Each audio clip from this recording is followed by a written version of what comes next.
Esse é mais um episódio do podcast do Juicy Santos. Estou muito feliz de estar aqui novamente com vocês. Eu sou Flávia Saad. Hoje a gente vai falar de memória, de arte, de resistência, de misoginia e, por que não, de alegria também, porque a gente vai conversar com uma artista da nossa região.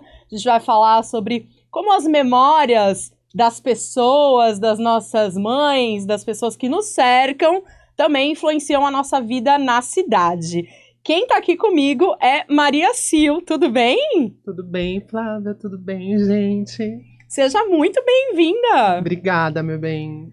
Super legal, porque a gente tá tentando trazer Maria Sil há bastante tempo aqui no podcast do Juicy Santos. Já conheço há alguns anos, né? Mas eu queria que, pra quem não te conhece, você contasse um pouquinho sobre a sua vida, a sua jornada e quem é você. Obrigada, Flávia. Obrigada a todos aí pelo convite, né? Eu sou Maria. Eu não sei se eu olho pra lá, se eu olho pra cá, o que faz? Pode olhar pra mim. Eu sou uma produtora cultural aqui da Baixada, né? Sou de São Vicente. Sou produtora cultural, cantora, atriz, articuladora cultural. Há uns bons mais de 10 anos aí produzindo cultura na região, que é uma região metropolitana, né? A gente nunca produz para uma cidade só, tudo muito interligado, né? E as pessoas se conectam também nesse cenário, né? As pessoas se conectam, todo projeto que você faz na Baixada sempre tem artistas de diversas cidades, é uma interconexão, assim, muito forte, né? E a sua jornada na arte começou por onde, Maria? Na música? Foi no teatro? Foi por trás? Foi nos bastidores? Foi mesmo na produção? Como é que se deu esse início? Começou no teatro. Eu fiz uma formação técnica de artes dramáticas quando eu tinha 20 anos. E aí fiz minha primeira peça, depois trabalhei como produtora numa segunda peça. Fui para Pelotas estudar teatro, acabei não me formando, mas lá atuava como produtora do Núcleo de Dança e Teatro, da UFPEL, que era o Tatá. Então, de fazer arte e até começar a ganhar dinheiro com arte foi o primeiro setor, assim, foi o teatro. Depois veio a música. O teatro. E aí, nessa época do teatro, assim, o que te atraiu como um imã, assim, para as artes cênicas? A possibilidade de se expressar, né? Dentro das possibilidades de estudo que tinha na Baixada, esse curso, por exemplo, que eu fiz de artes dramáticas, ele era o mais viável para mim naquele momento, assim. Eu já consumia, digamos, não é bem a palavra, mas eu já assistia muito teatro da região, gostava de ir ao teatro, já era... E aqui assim, Santos é um berço do teatro, né? Berço, já era público, assim. É um lugar, assim, que tem também uma carga histórica do teatro muito forte, né? Muito forte, muito forte. E era isso, assim, eu me interessava, eu gostava de ser uma boa plateia, assim, ia a muitas peças. E naturalmente isso foi você vai fazendo, assim, né? Sim. Quando você vê, passou 12 anos. E quando eu te conheci, que você já estava na música, né? Eu lembro que uma das coisas que me impressionou, assim, no trabalho foi justamente essa questão performática, né? De trazer também um pouco do teatro para uma outra arte que é a arte musical, né? Então, com certeza, teve uma confluência aí de gêneros, né? Teve sim. Eu sempre gostei nos shows, assim, que eu montei, que eu fiz, que eu circulei, de trazer a poesia, de trazer um olhar cênico, de nunca ser só uma sequência de músicas e cantar. Sempre... E as músicas eram suas, né? Eram bem autorais, né? Eu bem sou uma pessoais. artista bem autoral, bem autobiográfica. E o que quer dizer isso? Conta pro nosso público, assim, porque acho que tem gente que não imagina, assim, o que é ser uma artista muito autoral? Na questão da música, eu faço as minhas músicas, eu componho, faço as minhas letras, levo a produtores musicais e eu tenho um trabalho, eu nunca fiz cover na noite, nunca toquei na noite. E são músicas que refletem a sua vivência também. São bastante autobiográficas, desde da primeira, que eu gravei 8 anos atrás, até o álbum que eu lancei esse ano, é tudo bastante autobiográfico. Esse álbum desse ano chama Grito, Beat, Poesia. Isso, Grito, Beat, Poesia. Conta aí pra gente como é que foi esse álbum. Esse álbum foi um sonho. Foi a primeira vez que eu arrisquei colocar dinheiro num produto cultural. Eu, em certa etapa, assim, entendi como batalhar por recursos, então vinha de um processo de sempre fazer projetos com recursos aprovados, assim. E aí me permiti investir em gravar esse álbum. Já eram 8 anos, né, de trabalho de música autoral, não de covers, tocar na noite. E sempre você um trabalho tocou muito, autoral. né? Eu lembro de você Circulei muito shows, né? bem na Baixada. E Até em outras fora, cidades até em outras né? cidades. Eu cheguei a levar show para outras cidades, assim. E aí era um sonho. Eu e o DJ Cuco, que é o produtor musical do álbum, a gente trabalhou juntos numa peça de teatro no ano passado. Também um nome bastante conhecido na cena cultural, né? Cuco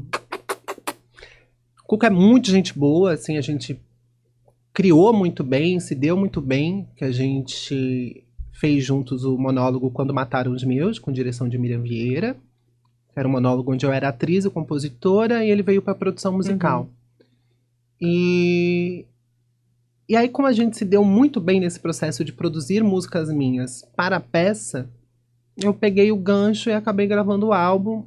Senti que ele era o cara, assim, para produzir as músicas que eu tinha guardado.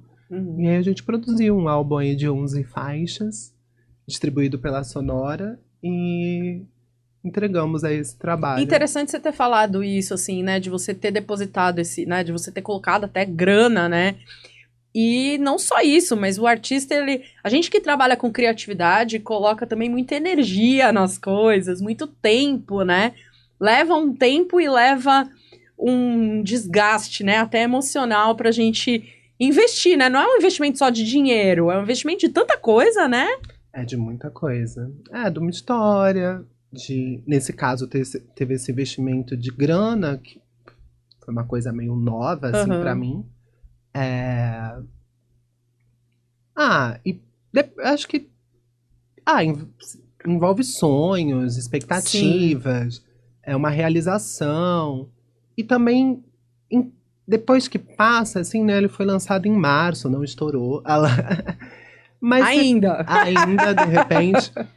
Mas depois que passa, assim, o primeiro momento, você vê que a arte, ela também tem outro... Eu não sou uma artista influencer com milhares de seguidores, inclusive agradeço a oportunidade de estar aqui. Recentemente eu recomecei uma conta de Instagram do zero. Mas a arte, ela tem alguns outros ganhos que não números, assim. Com certeza. E eu me sinto bem realizada, porque o álbum, ele traz várias questões, assim, relevantes.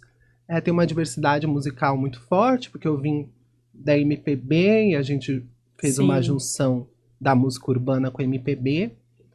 E ficou um resultado bem legal, assim. E você, assim, na minha percepção, já era uma inovadora, assim, naquela época, né? Há, sei lá, 5, 6 anos atrás. Porque tem muita gente fazendo hoje coisas que você fazia antes já, né? Eu vejo você como uma pessoa muito inovadora no que você estava fazendo. E interessante você falar isso, de que você nos considera uma influenciadora, porque eu acho que você tem muita coisa para contar, você tem muita coisa para falar e para influenciar a nossa visão de mundo, sabe? E eu vejo muitos artistas preocupados com isso, né? Tipo assim, ou então pessoas que trabalham com a criatividade. Mas eu não quero ficar aqui vendendo o meu peixe. Mas é complicado, né? O mundo que a gente tá vivendo, ter que se vender o tempo todo, né? Não tem muita escapatória, né? Não tem... A arte tá meio atrelada a isso agora. Todas as profissões as profissões, né, gente? Um dentista tem que ficar... Todo mundo tem que ter rede social dentista, ativa, influencer. Enfermeira, influencer. Produzir conteúdo. Eu tava falando agora com a minha irmã, ela tem um negócio de comidas saudáveis. Ela é nutricionista, faz marmitas saudáveis e tal. E ela, começando esse negócio, já pensando em produção de conteúdo e como produzir. Todo mundo ninguém escapa mais, né, nessa produção de Nossa, conteúdo. é surreal, né? Mas eu vejo isso, que você tem muito pra falar, assim, pra contar pra gente, sabe? Eu acho que eu vou falando, Flávia. Eu vou falando, assim. É que hoje eu não tenho expectativas, assim. É isso, de olhar os outros ganhos, assim. E eu vou produzindo. É o que eu sei fazer. E trilhando um caminho, né? Eu acho que também tem essa coisa de que hoje em dia, né, esse artista das redes sociais, existe uma coisa muito imediatista, né? De tipo, de dar certo muito rápido e tal, e às vezes o caminho das coisas, o ritmo das coisas é outro, né? Principalmente da arte, né? E também, minha irmã, tem um negócio assim, podemos falar. Às vezes eu falo isso para umas pessoas, elas ficam assim. Eu hoje tenho uma percepção pragmática da coisa. Porque o etarismo ele é muito forte. Uhum, Eu vou para 33 anos. uhum. As possibilidades de uma cantora, de uma atriz que passa dos 30 anos, elas ainda são bem, bem Sim. reduzidas. Que cantora na história da nossa música brasileira aconteceu depois dos 30? Eu nem sei lembrar qual, assim. Dona Onete. Dona Nete. Falei, vou virar a Dona Onete das LGBT. A Dona Nete, Queria. adorei. Quero virar a O Dona título Onete. desse episódio vai ser a Dona Nete das A LGBT. Dona Onete das LGBT.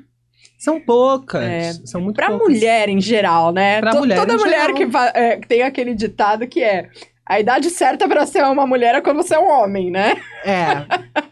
Você passou dos 30, parece que tá jogada fora, assim, Parece que tá né? jogada fora. É muito louco. Muito louco. Porque tem um lado meu que fala, meu, você tem 33 anos, você tá nova. Muito nova, no auge, tá? Mas tem essa estrutura que Tem. sim, participo de grupos de casting, né? Você vê que os Sim. castings começam a diminuir, os Sim. papéis começam a diminuir. É um machismo estrutural, né? É um machismo estrutural muito forte. Uma E nesse setor é misoginia. muito forte. Muito forte, porque também se baseia na aparência, né? Também. Na nossa, né, como você tá, qual a roupa que você veste, qual que é a maquiagem que você tá, como é que tá o seu cabelo, né? O Botox em dia. Me contratem. Porque o Botox não tá em dia. O Botox não. Não tem como.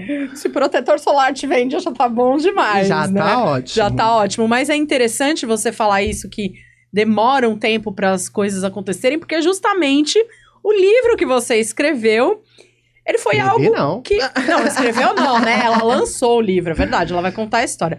O livro que ela lançou, ele demorou um tempo para acontecer, muito tempo, né? 4 décadas. E eu queria que você contasse como que esse livro, depois de 40 anos, viu a luz do mundo. Este livro, Da Vida Só Tem o Fôlego, da poeta Vani dos Santos.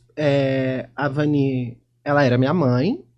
E uma mulher negra, ribeirinha, que migrou lá do Vale do Ribeira para São Vicente com 15 anos de idade. E aos 29 ela começou a escrever poesias. Uhum. Ela ficou viúva muito cedo de um primeiro casamento, e com essa ruptura, com essa morte do primeiro marido dela, ela passou a escrever muito. E Antes dos 30, né? Antes Veja dos só. 30. E quando chegou 2018, por aí, ela guardava assim, os escritos dela, são cerca de 600 poesias que ela deixou. Nossa! É muita coisa. E você sabia disso? Eu sabia que ela escrevia, eu via ela escrevendo na minha adolescência, assim, ela voltou. Quando eu nasci, ela parou de escrever, a relação com meu pai era muito conturbada, ele interditou bastante a escrita dela, e depois que eles se separaram, ela voltou a escrever, assim. Eu sabia que ela escrevia, mas eu não tinha acesso aos escritos, porque ela não deixava eu ver. E aí, um dia, eu fui bem tóxica. Não, crianças, não tentem isso em casa. Não façam isso, não é legal. E eu peguei a caixa de poesias e escondida dei uma lida, assim, e fiquei... É doido falar isso, porque eu fiquei um pouco surpresa, assim, com a qualidade. E aí eu comecei a questioná-la se ela não tinha vontade de publicar, e aí foi um processo, assim, pra ela deixar eu Você já ler. era adulta nessa época? Já era adulta, isso eu já tinha 26 anos e tal. Foi um processo bem palatino, assim, tipo. Aí a gente recebeu um amigo meu, veio passar férias aqui, ficou uns dias em casa, o Felipe Ribeiro, que é um poeta lá do subúrbio do Rio. E aí ela sentiu uma identificação com ele e deixou ele ler. Uhum. E ele selecionou e mostrou: olha, Vani, tem muitas poesias pulsantes, assim. E mais ou menos nessa época, o Itamar estourou com Tortarado. Sim. Porque a grande questão dela, esse primeiro livro, que é possível fazer outros, ela fala muito da periferia rural. Muito, muito. Que é uma realidade muito diferente do que a gente tá acostumada na cidade, né? Completamente. Completamente. Que nem você também tinha muita aproximação com esse tema. Não. Da forma da vivência dela, Da forma da não. vivência dela. Tinha uma visão bem distanciada, assim. E quando o Tortarado aconteceu, assim, eu falei, olha, que ela é muito doido, né? Dependendo do corpo que você é. Pô, minha mãe era uma mulher de 60. Ela faleceu com 69 anos. Ela foi se entender uma mulher negra muito no final da vida. Ascendeu a espaços brancos e viveu em espaços brancos a maior parte da vida. Então ela tinha uma coisa impregnada nela, ali do racismo estrutural, que a poesia dela não tinha valor. Que aquelas memórias, aquela vivência, aquele relato não eram importantes. E aí Tortarado deu um desbloqueio nela, Ela chegou a ler? Ela chegou a ler. E e tocou ela de alguma forma. Poxa, parece a história de vida dela, assim. Sim, com certeza. Super parece a história de vida E dela. houve também essa abertura de interesse para histórias, para narrativas diferentes, né? A gente viu aí sendo resgatada a Carolina Maria de Jesus, a gente viu outras vozes de brasileiros e até de autores do exterior também, né? Enfim, africanos e tal, sendo resgatados e tendo uma visibilidade, né? Para contar essas outras possibilidades de narrativa, né? Sim. E aí ela me permitiu, a gente começou um processo bem íntimo, assim, que ela lia parte das poesias, me entregava. Sim. Eu lia, devolvia, a gente foi selecionando juntas, assim. Porque era muita coisa, né? Então ela me entregava um pouco, eu lia, selecionava o que eu achava legal, devolvia, até que fechamos as 60 e poucas poesias que tem no livro. Falamos, é essa. Aí eu fiz uma organização, eu sou organizadora, organizei de uma forma que eu entendia que tinha uma lógica para encaminhar essas poesias. Entreguei para ela, imprimi, isso já era pandemia. Ela aprovou, falei, você aprova? Porque você aprovando essa organização, eu vou começar a escrever projeto em busca de editais para viabilizá-lo, né? E ela acabou falecendo de Covid. Só deu tempo dela tomar a primeira dose da vacina. Com os atrasos, não deu tempo dela tomar a segunda. Sofreu racismo hospitalar, racismo médico no atendimento. E ela aprovou o livro numa organização, sei lá, numa quarta-feira. Na sexta-feira eu estava internando ela. E nunca mais a vi. E quanto tempo levou esse processo, Maria, mais ou menos, assim? Esse processo nosso de 2018, 19, 21, de selecionar juntas 3 anos. E depois a morte dela levou 1 ano e meio para eu aprovar. Foi viabilizado pela Dandara Editora, aprovei no PROAC, junto com o Danilo Tavares, PROAC de 2022.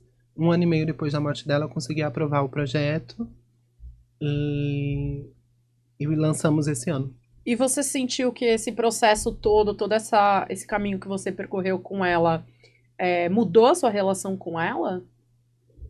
Mudou a sua relação com a arte? Cara, eu sou meio...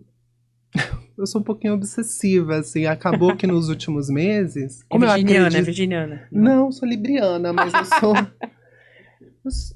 Nos últimos meses,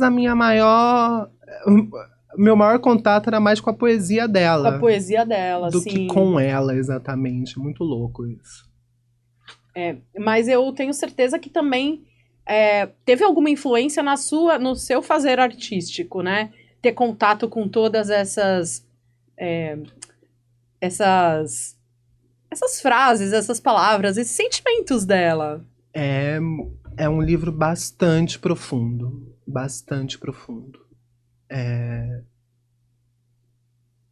Eu acho que é a maior. É uma poeta muito rica, muito rica, assim. Bastante mesmo. Que traz um olhar bem crítico da vivência e da história dela. E me dá a sensação de quanto as estruturas. Que ela tinha o sonho de ter esse livro lançado a vida inteira, né? Ali nos últimos anos de vida, ela se abriu de novo para essa possibilidade e não deu tempo, né? Dela ver. Aqui no podcast do Juice, a gente fala muito sobre a vida na cidade, né? Você acha que essa pessoa que migrou de uma situação de morar num ambiente rural e com muitas dificuldades, mas também vindo para uma cidade onde também é um ambiente árido e é um ambiente em que, como você falou, né? Corpos diferentes são excluídos, né? Você acha que a cidade endureceu ela também? Eu acho que não deu muito tempo. Uhum. Minha mãe, né, veio da periferia, depois ficou mãe solo, tinha eu. A poesia acabou ficando para trás, Sim. assim, né? Era professora do estado, dava aula e cumpre jornada. Então tinha esse outro papel dela dentro da cidade, tinha né? muitos Tipo, dentro papéis. da rotina, né? E aí eu tenho muitas memórias, né? Ela tava ali com uma criança branca e aí acabava sendo racializado o tempo todo. Até a maternidade dela sendo atingida, assim, por Sendo isso, colocada à prova até, O né? tempo todo, ela era babá, né? Gente, olha só a vivência. Ela era Então, babá. de alguma forma tá tudo aqui também, né? Tá bem presente, assim. E o livro, ele foi escrito praticamente ela já morando em São Vicente. Todas essas poesias foram escritas ali. E relembrando, assim, de como o seu próprio contato com a arte começou, teve essa influência da sua mãe? Quando você busca nas suas memórias, você consegue identificar isso? A minha mãe, eu acho que a maior influência que ela me trouxe é de gostar de arte, de cultura, em suas mais variadas possibilidades, assim. Então, a gente assistia novela e café filosófico. Nunca foi uma coisa em detrimento da outra. Isso é superior a isso. Então, era uma pessoa que me... Que bonito isso, né? Que legal isso. Que me forneceu várias coisas, Várias assim. possibilidades. Várias possibilidades. Que é muito legal, né? Ouvir isso de uma artista, né? Porque você, dentro da nossa vida na cidade, nem tudo vai ser bonito, nem tudo vai ser caro, nem tudo vai ser limpo, né? Tipo, a arte não é limpa 100%. É uma ilusão a gente achar que a arte é só aquela que ou tá na igreja ou tá no museu, porque ela tá em todo lugar, né? Às vezes tá numa caixinha, Às vezes guardada por 40 anos. Gente, essa daqui é uma baita lição mesmo. Acreditem no seu sonho. Tava numa caixinha e escondida, né? Escondida. Quanto talento, quanto potencial tem em várias vanis espalhadas, né? Por Tem aí. muita vania espalhada por aí. Lê um pra gente? Eu ia pedir pra você ler no final do podcast, né? Não, a Maria vai escolher um e vai ler no final do podcast, porque hoje é o momento dela, né? E a gente vai conversar ainda mais um pouco sobre... É muito legal, eu gostei muito também que você cita, né? A Conceição Evaristo também, porque tem também uma linha de história... que se assemelha, né? A de tantas vanis, como a gente falou, né? A Socorro Lira, que fez o prefácio, né? A Socorro coloca a Vani como uma poeta necessária a ser lida tanto quanto Maria Firmina, Carolina Maria, Conceição. E eu acredito, assim, que essa questão do tempo da arte, tipo, aos poucos, tem uma arte que ela acontece muito abruptamente, né, nessa era, né? Então tem autores instagramáveis que viralizam suas obras, enfim. Esse livro já tem uma dificuldade, que a autora não está aqui. E aí quem ficou também tem uma vivência que se aproxima, mas nem tanto. Mas eu acredito que ele vai se desenvolver, aos poucos ele vai chegando em diferentes pessoas. A arte hoje é muito desse negócio da imagem, né? De qual imagem você projeta, né? Mas eu acredito essa arte chão de fábrica, sabe? Com que certeza, ela vai com acontecendo aos poucos, ela vai criando raiz aos poucos, e ela vai sobrevivendo a essa era dos números, dos virais. E que não deixa de ser também um registro de como foi a vida dela, né?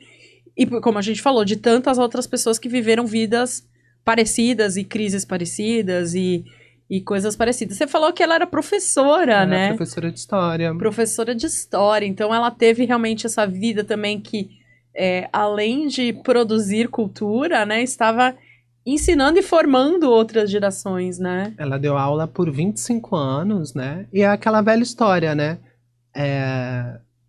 A primeira pessoa da família a chegar no ensino superior, a primeira pessoa da família a conquistar uma casa própria.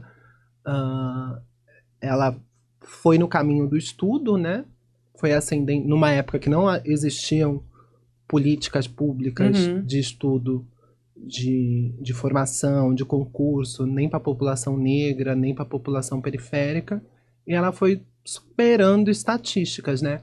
Foi empregada doméstica, foi auxiliar de costureira, foi inspetora de aluno, até virar professora de história, que foi a profissão do ganha-pão, né? Foram 25 anos dando aulas. Gente, é belíssima essa história, é muito legal essa história. E eu acho bonito como costura com a sua também, né? Porque vocês tinham esse vínculo familiar, mas também tem esse vínculo artístico agora, né? Porque é uma obra da sua mãe, mas que tem um pouco de você também, né? Eu organizei, né? Montei a equipe. A capa é da Dani Emiliano, uma ilustradora, fica a dica, inclusive. Fantástica de São Vicente, incrível, incrível, incrível, Gente, incrível. eu amo fazer o Joyce Santos há 13 anos, desde 2011, porque são tantas pessoas com quem a gente se depara todos os dias e tantas histórias que a gente tem orgulho também de amplificar, né? De fazer chegar em mais gente. Não só a história da Maria, mas da Vani, da Dani, né? Do Danilo, de todas essas pessoas. Essa capa é linda. A Dani é muito incrível. Muito legal mesmo. E como que as pessoas podem ter acesso a esse livro? Esse livro tem duas opções. Vocês podem ir lá no meu Instagram, Maria Sil Cantora, e conversar comigo, quem for aqui da Baixada, eu mesma entrego. Ou no site da Dandara Editora. E lá também tem a venda online do livro, tem entrega, tudo certinho. Legal. Tem essas duas possibilidades. A gente sempre bate na tecla aqui de o quanto também são fundamentais as políticas públicas para que esses projetos possam nascer. Né? Foi vir um PROAC. Porque foi vir um PROAC, a gente sempre fala aqui, né? Tem projeto de edital, tem edital público, né? Como é o caso do PROAC, Faculte aqui em Santos. Já tem também outras, tem os projetos incentivados, como por exemplo do Promicult, do Promify, que são empresas que aportam, né, grana nos projetos. A gente entrevistou recentemente aqui no podcast do Joyce Santos o Marco Santana, que fez um registro incrível do jornal Cidade de Santos, que funcionou aqui por mais de 20 anos na cidade. E esses registros de memória, se não fosse a política pública, não estariam aqui, né? Nunca teriam nascido. Nunca teriam nascido. O livro não seria viabilizado sem um edital, por exemplo. E aí, graças ao PROAC, ainda tinha o PROAC Baixada Santista, que é um PROAC Baixada Santista, que ele foi aprovado, a gente conseguiu viabilizar. A produção executiva é do Danilo Tavares. Sim. E a importância do fomento à cultura, Do fomento, né? De ter a oportunidade, né? De ter o edital aberto, mas também ter, eu acho que pessoas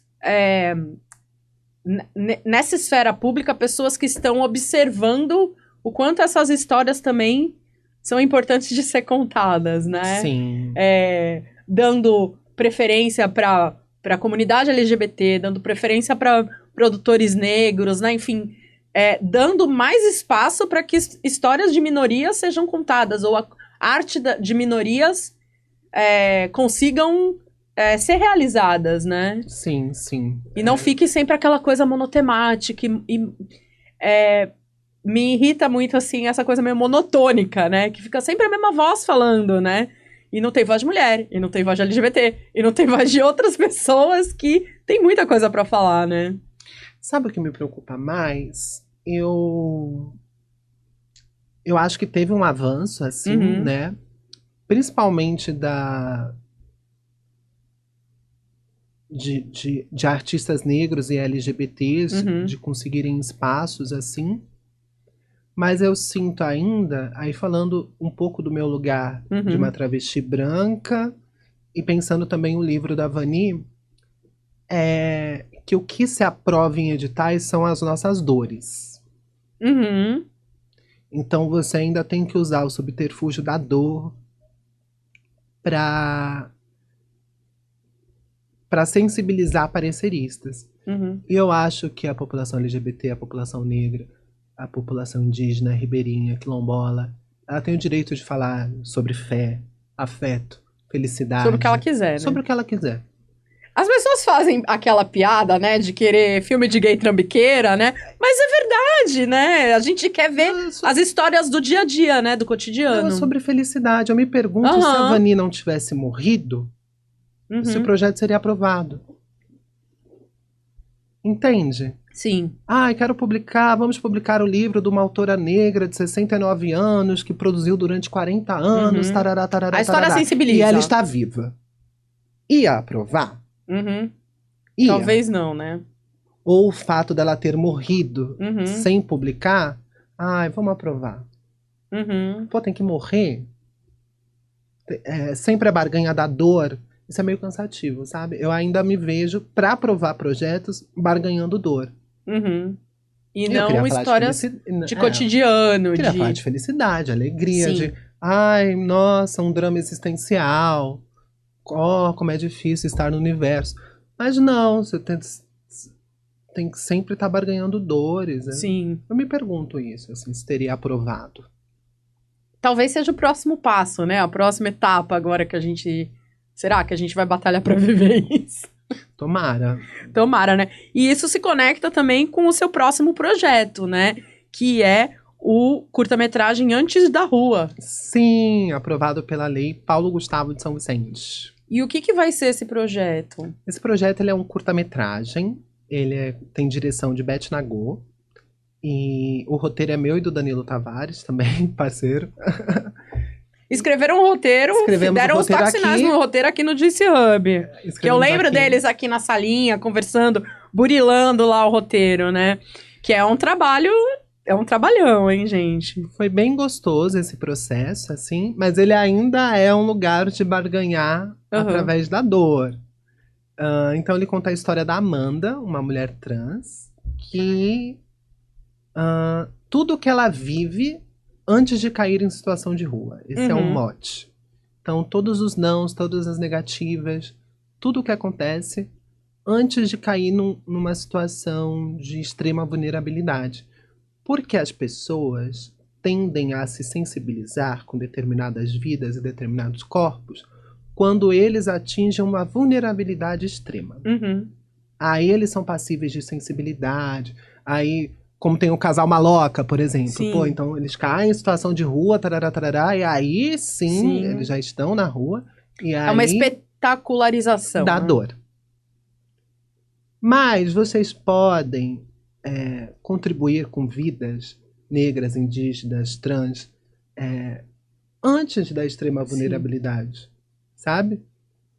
Então esse curta, ele narra isso.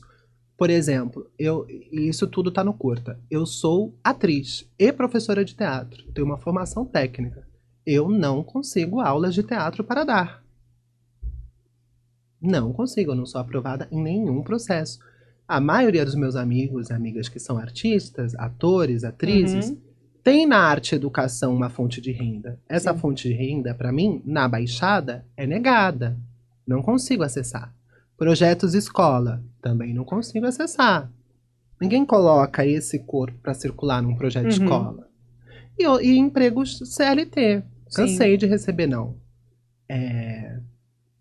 Então, você tem que atingir um ápice de vulnerabilidade para as pessoas se sensibilizarem. Ou atingir um ápice de vulnerabilidade, ou então já estar numa bolha.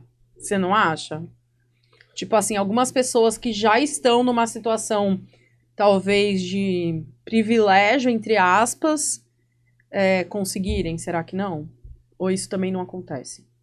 Eu acho que na Baixada é bem complicado. É mais fácil você ir decaindo de vida, igual eu tô passando. Sim. Faz um tempo que eu tô decaindo, enquanto as pessoas assistem. Entendi.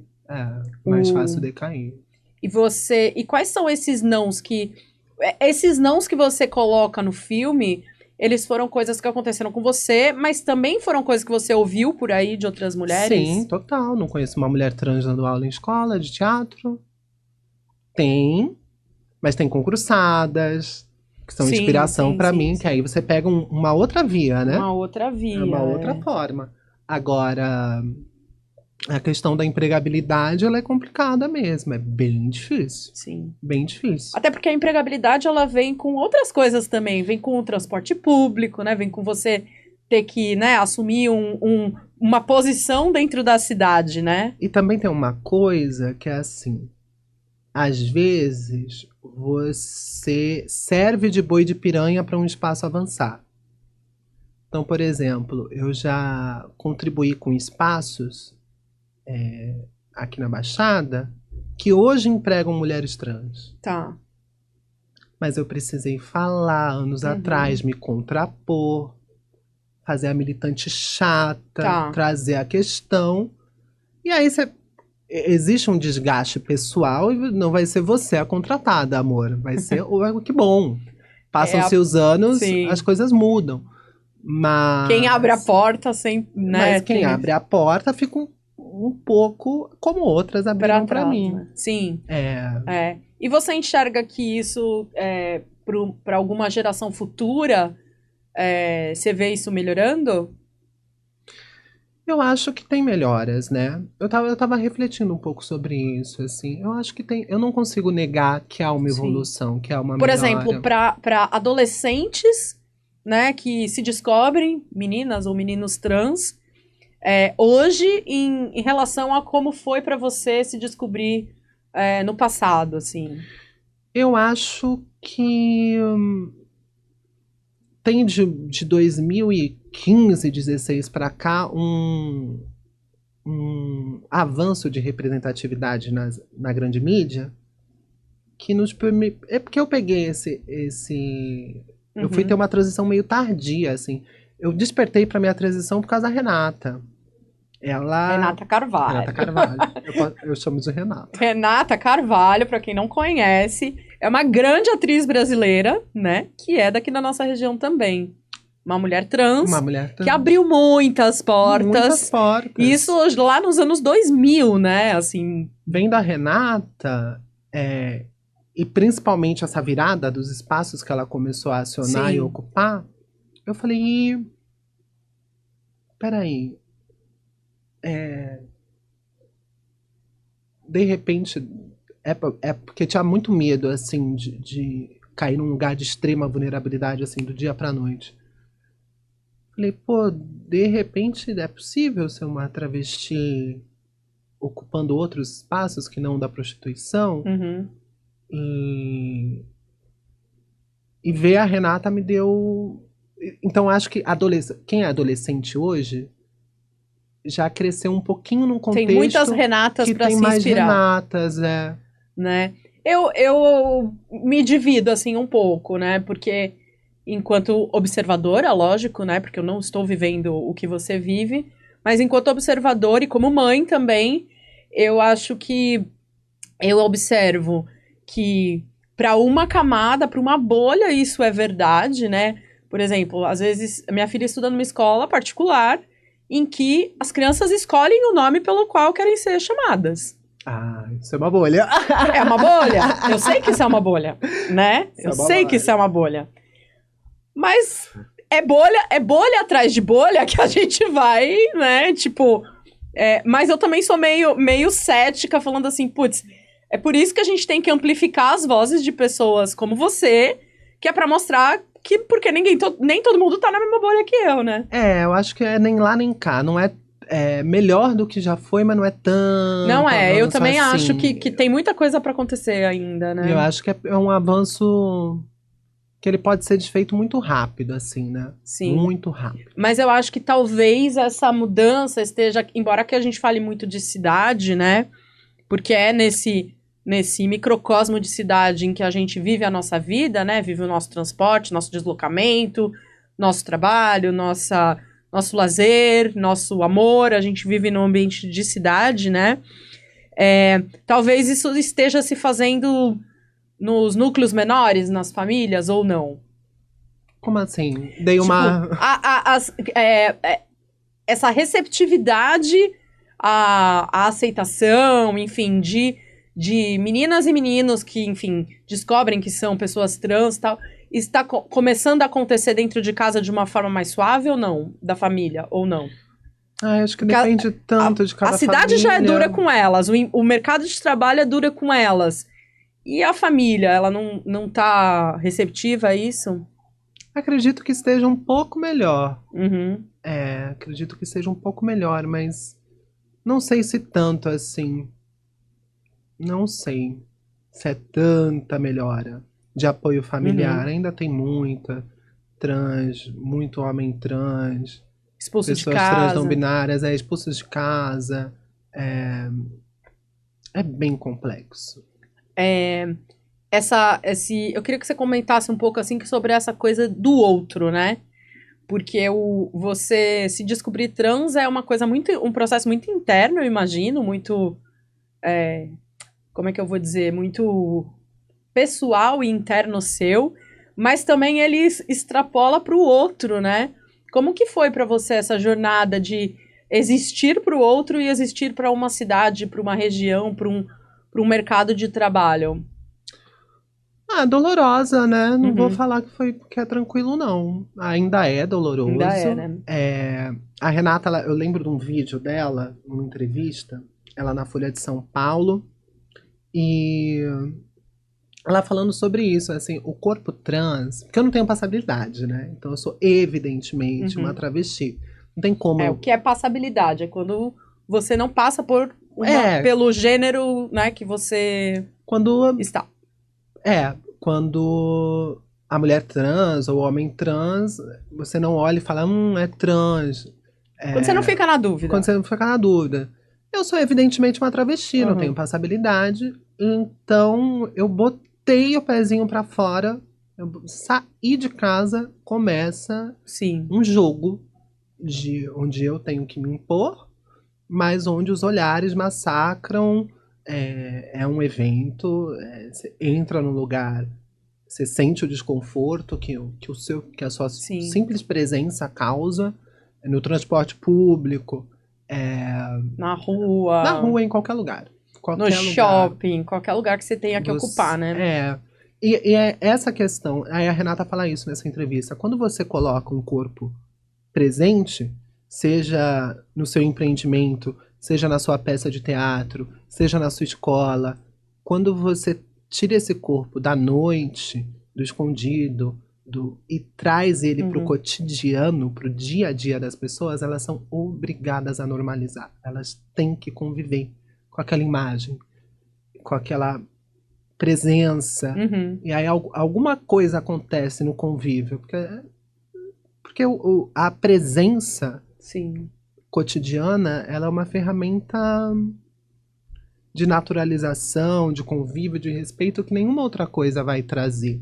Sim. Eu acredito nisso. E eu vou te falar que esse é um sonho que eu tenho para nossa cidade, para nossa região, e eu espero que a gente contribua, que o Juicy contribua de alguma forma para que isso aconteça, sabe? Porque o que a gente quer é que tenha mais Marias, mais pessoas ocupando essa cidade, porque é isso que faz a cidade ser rica.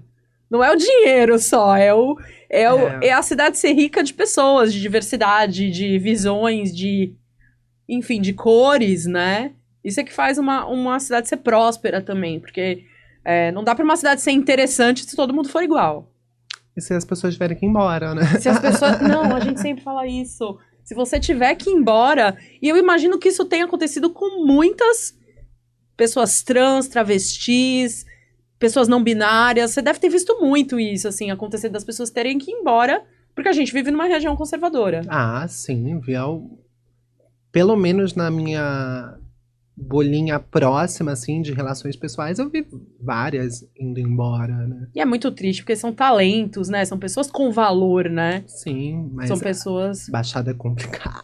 A Baixada é muito complicada e a gente tá aqui resistindo, né? E se apoiando também e se apoiando em todos os sentidos, porque assim como a gente apoia a Maria também nos apoia em muitas coisas. E eu preciso dizer que, embora ela tenha falado que não estourou Grito Beat e poesia, eu escutei, tem matéria lá no Juicy Santos e eu achei muito legal o single que ela lançou. Eu queria que você escolhesse um poema pra ler, pra gente finalizar, pra gente terminar essa edição do podcast do Juicy Santos.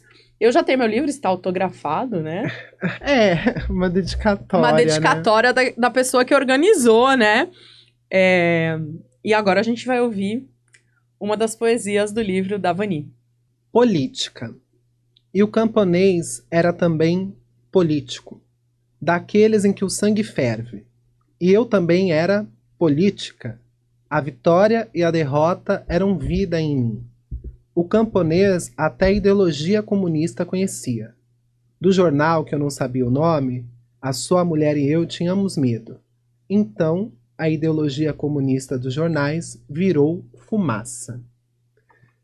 Meu avô era do Partido Comunista. Então, ou seja, tem história aqui até de gerações anteriores. Sim. Que você teve que se conectar, né? Sim. Quando você foi selecionar e também rever todas, né? Reviver também.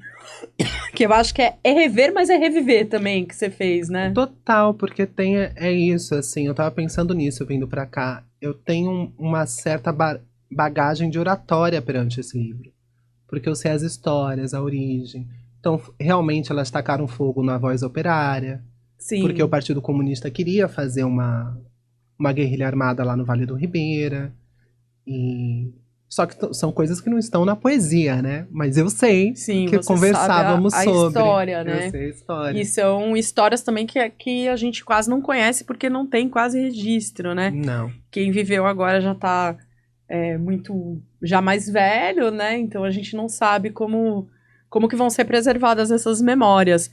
Essa conversa com Maria Sil foi muito incrível, foi muito legal. Fazia bastante tempo que a gente queria trazer ela aqui no podcast do Juicy Santos, porque a gente fala sobre cidades aqui.